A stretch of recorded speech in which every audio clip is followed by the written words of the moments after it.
him this.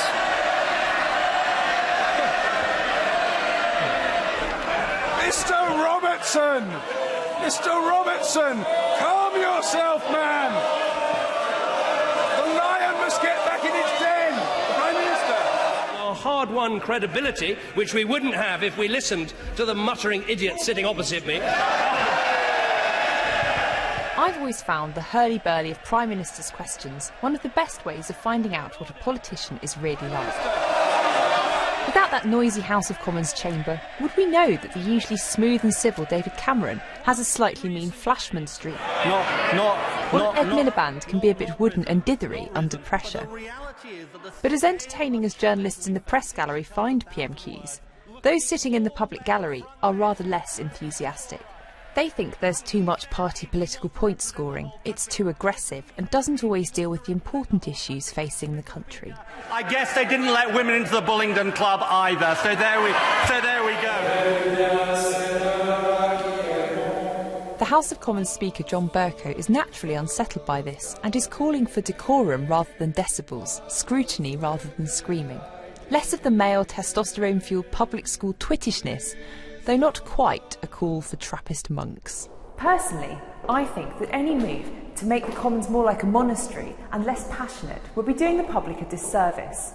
Some of the worst decisions our Parliament has made have been when the three parties have cheerily nodded and agreed on an issue rather than dissecting the worst bits of a bad bill.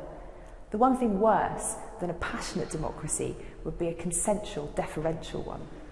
Winston Churchill saw this in 1943 when he was urged by MPs to rebuild a bombed Commons with a circular chamber. He warned that he had seen many earnest, ardent parliaments destroyed by the group system. Everyone, and particularly Gus Lord O'Donnell, very pleased to see you with us. But the former Cabinet Secretary was the only person he could see in an empty Select Committee hearing a few weeks ago. If the public want to see earnest, lengthy debate, then Parliament offers plenty of that. The problem is that few people attend these sessions. As is the case in Congress in the States, perhaps there just isn't enough drama.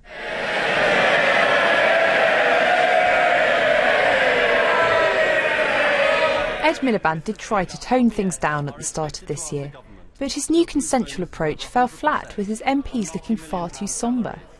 One of the problems is that Conservative MPs have organised themselves to make as much noise as possible at PMQs. They're called the Q Team and include rowdy hecklers such as the Prime Minister's PPS Gavin Williamson and Skills Minister Matt Hancock. But they were only responding to Labour hecklers such as the Shadow Justice Secretary, Shadow Leader of the House, Shadow Cabinet Office Minister and the Shadow Chancellor. They're all as bad as each other.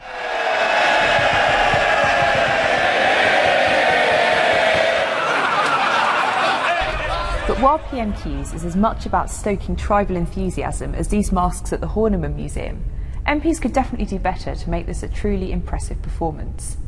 This is their one opportunity each week to hold the Prime Minister to account, yet some of his backbenchers choose to waste their questions by sucking up to their boss in the vain hope of a promotion. Others choose to jeer colleagues who stumble over their words as they ask questions. But if the Speaker really wants to change the culture in the Commons, he could start leading by example. Order!